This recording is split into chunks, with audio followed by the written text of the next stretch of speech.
আজকে ইউনূস সাহেব উনি নির্বাচন দিয়ে চলে যাবেন, একজন সম্মানিত ব্যক্তি, সেই জন্য আমরা কিছু বলছি না। কিন্তু সবচেয়ে বড় বেইমানি, বিশ্বাসঘাতকতা, জাতির সাথে বেইমানি হয়েছে গণভোট আর জাতীয় নির্বাচন একদিনে দেওয়া।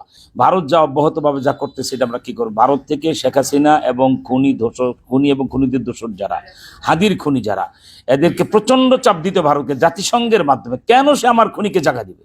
কেন আমার খুনিকে সে তার দেশে সে আশ্রয় দিবে? এটা ভারতের উপরে প্রচন্ড চাপ সৃষ্টি করতে পারলে আশা করি নির্বাচনী পরিবেশ তৈরি হবে এবং আবার সুষ্ঠু নিরপেক্ষ নির্বাচনের জন্য আমরা ৮ দলীয় জোটের পক্ষ থেকে যত সহযোগিতা লাগে করব।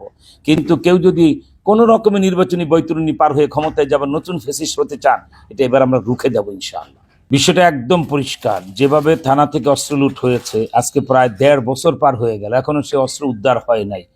এখন নতুন করে যারা ডিসি, এসপি, ওসি ছিলেন, প্রশাসনিক প্রায় সকল দায়িত্বশীলকে বদলি করা হয়েছে এবং নতুন করে যারা আসছেন, গতকালকে আমি মাননীয় ডিসি মহোদয়ের সাথে বৈঠকে তাকে স্বাগত জানাতে যে আমি একথাও বলেছি যে আপনারা আইন শৃঙ্খলাটা শক্ত হাতে হ্যান্ডেলিং করতে হবে। যদি কোনো সহযোগিতার প্রয়োজন হয় আমাদের কাছে চাবেন, আমরা সহযোগিতা করব। এবং আজকে আপনাদের মাধ্যমে বলতে চাই, লুট হওয়া অস্ত্র, প্রত্যেকটা অস্ত্র উদ্ধার হইতে হবে।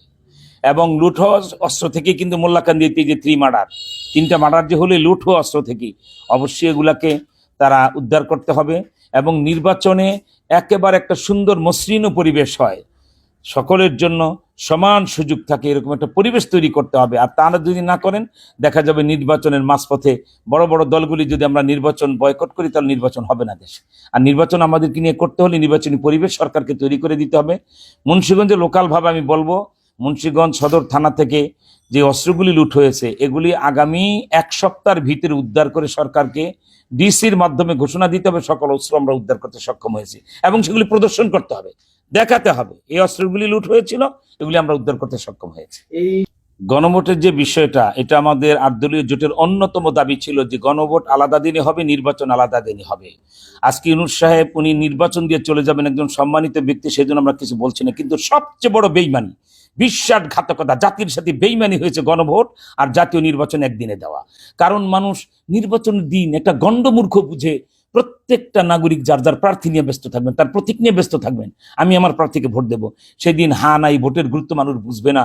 তারপর আমরা আশাবাদী, মানুষকে যেভাবে আমরা বুঝাচ্ছি যে হা ভোট দেওয়া মানে হলো জুলাই যোদ্ধাদের পক্ষে আমরা সহজ কথা খুনিদের বিচার চাই, এজন্য হা ভোট চাই।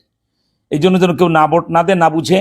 আর এটা করার জন্যই মানে এটা গোলায় ফেলার জন্যই যে সকল যত বড় দল হোক, যাদের ষড়যন্ত্র ইউনূস সাহেব গণভোট আর নির্বাচন একদিনে দিয়েছেন, যদি গণভোটের সাথে বেইমানি হয়, ইউনূস সাহেবকে প্রতিটা শব্দের জবাব দিয়ে বাংলাদেশ থেকে তাকে যেতে হবে। কেন? যেই দেশে 1000 কোটি টাকা বাজে কাজে খরচ হয়, গণভোট আলাদা দিলে নয়তো 1000 কোটি টাকা বেশি খরচ হতো, কিন্তু জাতি অবস্থা নিতে পারতো, আমরা বুঝতে পারতাম জাতি কি চায়। সেটা যেহেতু একদিনই হচ্ছে, আপনাদের মাধ্যমে আমরা আপনাদের মাধ্যমে বলছি, নিজেরাও প্রচার করতেছি, সবাই যেন হা ভোট দেন। হা মানি আমরা চোরের বিচার চাই, হা ভোট মানি আমরা হাসিনা সতার দোষদের খুনের বিচার চাই, হা ভোট মানি 54 বছরে বাংলাদেশে যত দুর্নীতি হয়েছে সেই দুর্নীতিমুক্ত সরকার আমরা চাই। এই জন্য সবাই হা ভোট দিবেন, এটা আমাদের আবেদন। 47 থেকে আমাদের নেতারা জাতীয় নেতারা আমাদের জাতির সাথে বেইমানি করে চলেছেন। আপনারা জানেন 47-এর আগে মহাভারত আমরা এক ছিলাম। কেন ভারত টুকরো হলো? 2 নেশন, দ্বিজাতি তত্ত্বের ভিত্তিতে টুকরো হয়েছে। সেটা কি?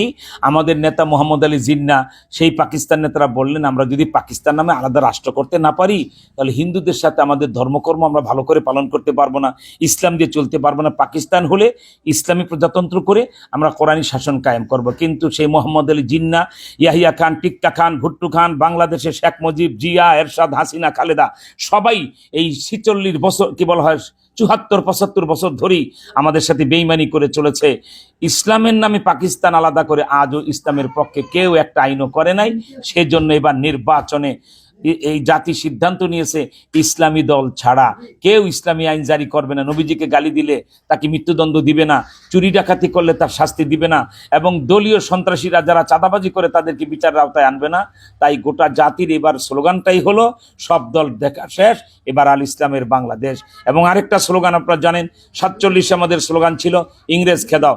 1952 সালে স্লোগান ছিল আমাদের যে এক দফা এক দাবি, রাষ্ট্রভাষা বাংলা চাই।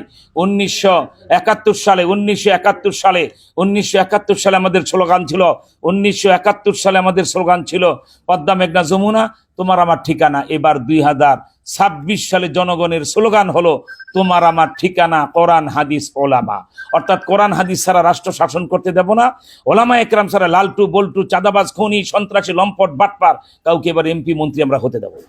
এটা জনগণের ভিতর থেকে এই আওয়াজ বেরিয়ে আসছে। ভোটারদের উদ্দেশ্যে এক কথায় আহ্বান জানাবেন। ভোটারদের উদ্দেশ্যে এক কথায় বলবো, আপনারা যদি দুনিয়ায় শান্তি আখেরাতে মুক্তি চান এবং দুনিয়াতে একটা কল্যাণ রাষ্ট্র চান, 55 বছরের যেই বিপদে আপনারা ছিলেন সেই বিপদ থেকে মুক্তি চান, আপনারা বাংলাদেশ খেলাফত মজলিসের 8 দলীয় জোটের এখন প্রতীকে পরিণত হয়েছে রিকশায় ভোট দিন। আমি আপনাদের মনের ভাষা বুঝি, সেটা বাস্তবায়ন করার জন্য চেষ্টা করব। আপনারা আমাকে সহযোগিতা করুন, আমি আপনাদেরকে সহযোগিতা করব ইনশাআল্লাহ।